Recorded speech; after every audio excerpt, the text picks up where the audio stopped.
ಕೂಲಿ ಮನೆ ಕೆಲಸ ಮಾಡಿಕೊಂಡೇ ಶಿಕ್ಷಣ ಕಲಿತು ಉಪನ್ಯಾಸಕನಾಗಿ ಪಿಎಚ್ಡಿ ಪದವಿಯನ್ನ ಪಡೆದು ಅಸಾಮಾನ್ಯ ಸಾಧನೆಗೈದ ನಿಯಾಜ್ ಪಣಕಜೆ ಅವರನ್ನ ದಿ ಮುಸ್ಲಿಂ ಸೆಂಟ್ರಲ್ ಕಮಿಟಿಯ ವತಿಯಿಂದ ಕುದ್ರೋಳಿಯ ಬೈತ್ಸಪಾದಲ್ಲಿ ಸನ್ಮಾನಿಸಲಾಯಿತು. ನಿಯಾಜ್ ಪಣಕಜಿಯವರನ್ನ ಅಭಿನಂದಿಸಿ ಮಾತನಾಡಿದ ಸೆಂಟ್ರಲ್ ಕಮಿಟಿಯ ಅಧ್ಯಕ್ಷ ಹಾಜಿ ಕೆಎಸ್ ಮೊಹಮ್ಮದ್ ಮಸೂದ್ ರವರು ಎಳೆಯ ಪ್ರಾಯದಲ್ಲೇ ಕೂಲಿ ಮತ್ತು ಮನೆ ಕೆಲಸ ಮಾಡಿಕೊಂಡು ಉತ್ತಮ ಶಿಕ್ಷಣ ಪಡೆದು ಉಪನ್ಯಾಸಕನಾಗಿ ಪಿಎಚ್ಡಿ ಪದವಿಯನ್ನ ಪಡೆದ ನಿಯಾಜ್ ಪಣಕಜಿಯವರ ಸಾಧನೆ ಸಣ್ಣದಲ್ಲ. ನಿಯಾಜ್ ಪಣಕಜೆ ಇನ್ನಷ್ಟು ಎತ್ತರಕ್ಕೆ ಏರಲಿ ಮತ್ತು ಸಮಾಜ ಹಾಗೂ ಸಮುದಾಯ ಮೆಚ್ಚುವಂತಹ ಕೆಲಸ ಮಾಡಲಿ ಅಂತ ಶುಭ ಹಾರೈಸಿದರು. ಈ ಒಂದು ಸನ್ಮಾನ ಕಾರ್ಯಕ್ರಮ ನಡೀತಾ ಇದೆ. ಶಾಲು ಹೊದಿಸಿ ಅವರನ್ನ ಗೌರವಿಸ್ತಾ ಇದ್ದಾರೆ. ಅದೇ ರೀತಿ ಅವರಿಗೆ ಸನ್ಮಾನ ಪತ್ರವನ್ನು, ಅಭಿನಂದನಾ ಪತ್ರವನ್ನು ಕೂಡ ನೀಡಬೇಕೆಂದು ವಿನಂತಿಸ್ತಾ ಇದ್ದೇನೆ. ಅದೇ ರೀತಿ ಒಂದು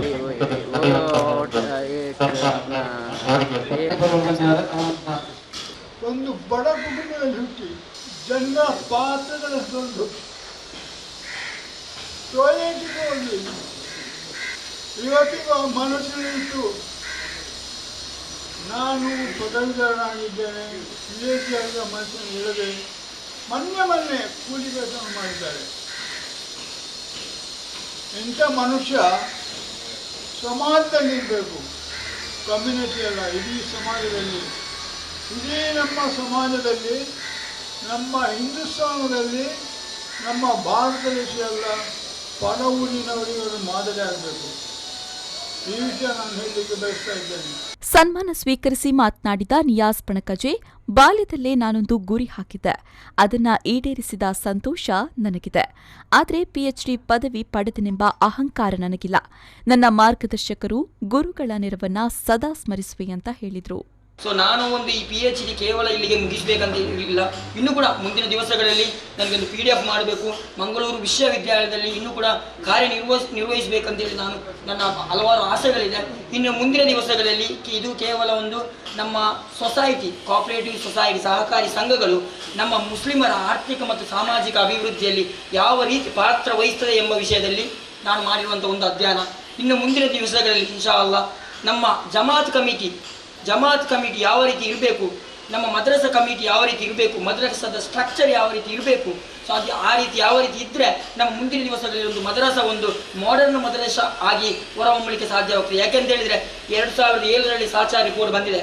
ಅವತ್ತೇ ಹೇಳಿದ್ದಾರೆ, ಕೇವಲ ಒಂದು ಇಬಾದತ್ತಿಗೆ, ಖಾಲಿ ಒಂದು ನಮ್ಮ ಧಾರ್ಮಿಕ ವಿಷಯಕ್ಕೆ ಮಾತ್ರ ಮೀಸಲಾಗಿರದೆ ಅದು ಮುಂದಿನ ದಿವಸಗಳಲ್ಲಿ ಒಂದು ಮಾಡರ್ನ್ ಎಜುಕೇಷನ್ ಆಗಿರಬೇಕು. ಮಾಡರ್ನ್ ಎಜುಕೇಷನ್ ಅಂತ ಹೇಳಿದ್ರೆ ವೆಸ್ಟರ್ನ್ ಕಲ್ಚರನ್ನು ನಾವು ಇನ್ಕಾರ್ಪೊರೇಟ್ ಮಾಡುವಂಥದ್ದಲ್ಲ. ಮಕ್ಕಳಿಗೆ ಅದರೊಟ್ಟಿಗೆ ಧಾರ್ಮಿಕ ಎಜುಕೇಷನ್ ಒಟ್ಟಿಗೆ ಇನ್ನು ಮುಂದಿನ ದಿವಸದಲ್ಲಿ ಕೆಲವೊಂದು ಲೌಕಿಕವಾಗಿ, ಕೆಲವೊಂದು ತಂತ್ರಜ್ಞಾನದ ವಿಷಯದಲ್ಲಿ ಆಗಿರ್ಬೋದು, ಕೆಲವೊಂದು ಸ್ಪೋರ್ಟ್ಸ್ ವಿಷಯದಲ್ಲಿ ಆಗಿರ್ಬೋದು, ಬೇರೆ ಬೇರೆ ವಿಷಯದಲ್ಲಿ ಮಕ್ಕಳಿಗೆ ಒಂದು ರೀತಿಯ ಕೆರಿಯರ್ ಗೈಡೆನ್ಸ್ ಅನ್ನು ಕೊಡುವಂಥದ್ದು. ಕಾರ್ಯಕ್ರಮದಲ್ಲಿ ಮುಸ್ಲಿಂ ಸೆಂಟ್ರಲ್ ಕಮಿಟಿಯ ಉಪಾಧ್ಯಕ್ಷ ಸಿ ಮೊಹಮ್ಮದ್ ಯಾನೆ Puttubava Haji, Dr Arif Masood, Khalil Ahmed, DM Aslam, Abubakar Kudroli, I Moideenabba Haji, Sittar Majeed Haji, Ahmed Bava Bajal, MA Ashraf Bandar, CM Haneef, NK Abubakar, Abid Jalihal, PP Majeed Kudroli ಮತ್ತಿತರರು ಪಾಲ್ಗೊಂಡಿದ್ರು. ಮುಸ್ಲಿಂ ಸೆಂಟ್ರಲ್ ಕಮಿಟಿಯ ಉಪಾಧ್ಯಕ್ಷ ಹಾಜಿ ಇಬ್ರಾಹಿಂ ಕೋಡಿಜಲ್ ಪ್ರಾಸ್ತಾವಿಕವಾಗಿ ಮಾತನಾಡಿದ್ರು. ಪ್ರಧಾನ ಕಾರ್ಯದರ್ಶಿ ಮೊಹಮ್ಮದ್ ಹನೀಫ್ ಹಾಜಿ ವಂದಿಸಿದ್ರು. ಹುಸೇನ್ ಕಾಟಿಪಳ್ಳ ಕಾರ್ಯಕ್ರಮವನ್ನು ನಿರೂಪಿಸಿದ್ರು. ಆರಿಫ್ ಕಲ್ಕಟ್ಟ, ವಿ4 ನ್ಯೂಸ್, ಉಳ್ಳಾಲ.